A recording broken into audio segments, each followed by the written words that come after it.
A substitute teacher walked into a fourth-grade classroom in Millbrook, Ohio, and within 10 minutes, she knew something none of the full-time staff had noticed in 3 years. One of her students wasn't being raised by the parents listed in the school system. She had never met this child before. She had no file, no background information beyond a name on a seating chart. But she recognized his eyes immediately, because 6 years earlier, she'd held those same eyes as a newborn in a hospital room she was told to forget.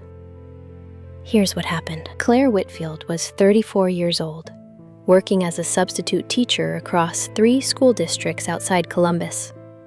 She'd taken the job at Millbrook Elementary on a Tuesday, covering for a teacher out with the flu. Nothing about the assignment seemed unusual. 22 students, 4th grade, a standard lesson plan left behind by the regular teacher. Then she called roll. A boy near the back answered to the name Ethan Cole. Claire's voice caught mid-sentence.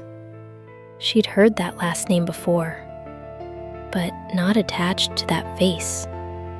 Not attached to those specific, unmistakable green eyes. She finished the school day on autopilot, unable to stop staring at a child she was almost certain she had given birth to 7 years earlier, in a closed adoption she'd been told would remain permanently sealed.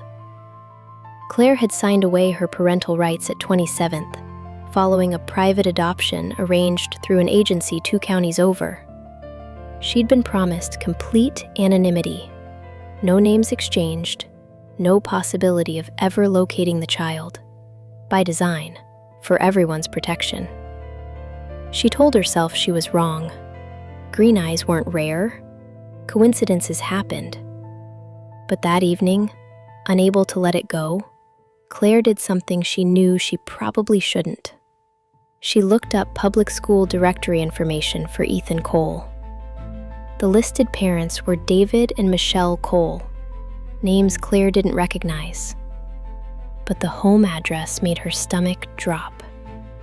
It was the same street, same small subdivision where the adoption agency's front office had operated 7 years earlier.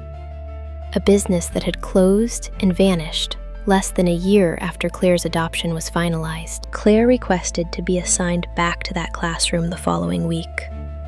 Not entirely sure what she was hoping to accomplish, only that she needed to know more. During recess, she overheard something that stopped her cold.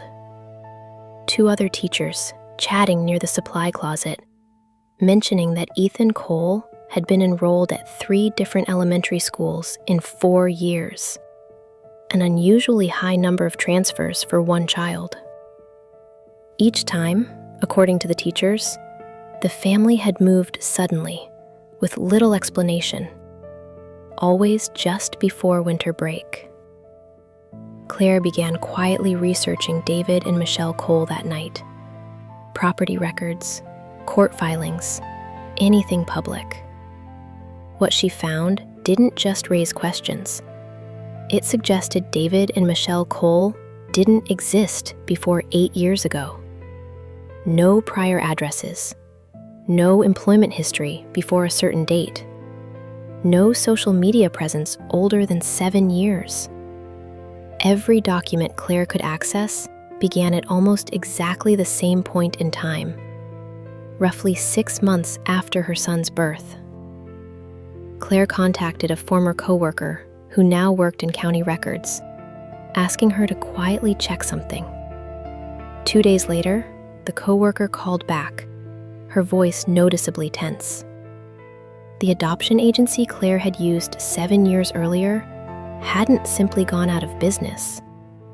It had been shut down by state investigators the following year, following an internal complaint alleging the agency had been falsifying identity documents for a small number of clients, allowing certain adoptive families to essentially disappear and reemerge under entirely new legal identities. The investigation, according to the records, had been quietly closed without public charges due to insufficient evidence and several key witnesses who could no longer be located.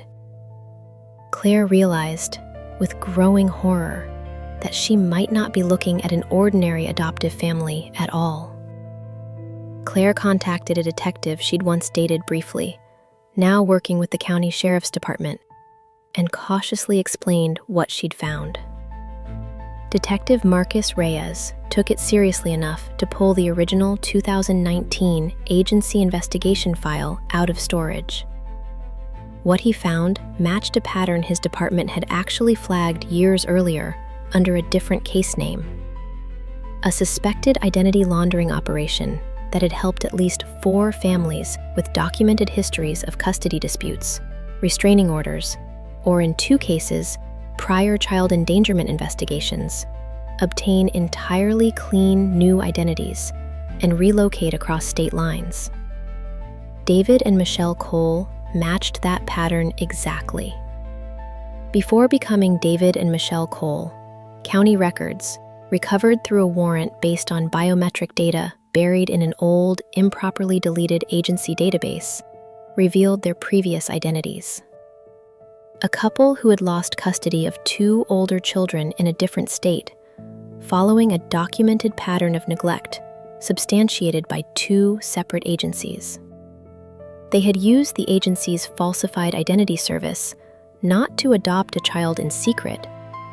They had used it to become invisible to a system that had already flagged them as dangerous, and then quietly adopted again under names no database would ever connect to their history. A welfare check was arranged within 48 hours, conducted carefully to avoid alerting the family prematurely. What officers found at the home confirmed the department's worst fears. Ethan showed signs consistent with long-term neglect, malnourishment, untreated dental issues that should have been caught in any routine pediatric visit, a pattern of injuries in various stages of healing that a forensic pediatrician later testified were inconsistent with the family's explanations. David and Michelle, using their falsified identities, were arrested that same evening. Under questioning, the woman known as Michelle eventually admitted the truth about the identity change, though she insisted, without any supporting evidence, that the injuries were accidental. Ethan was placed immediately into emergency protective custody. Claire, sitting in a family court waiting room 3 weeks later, was informed of something she hadn't anticipated.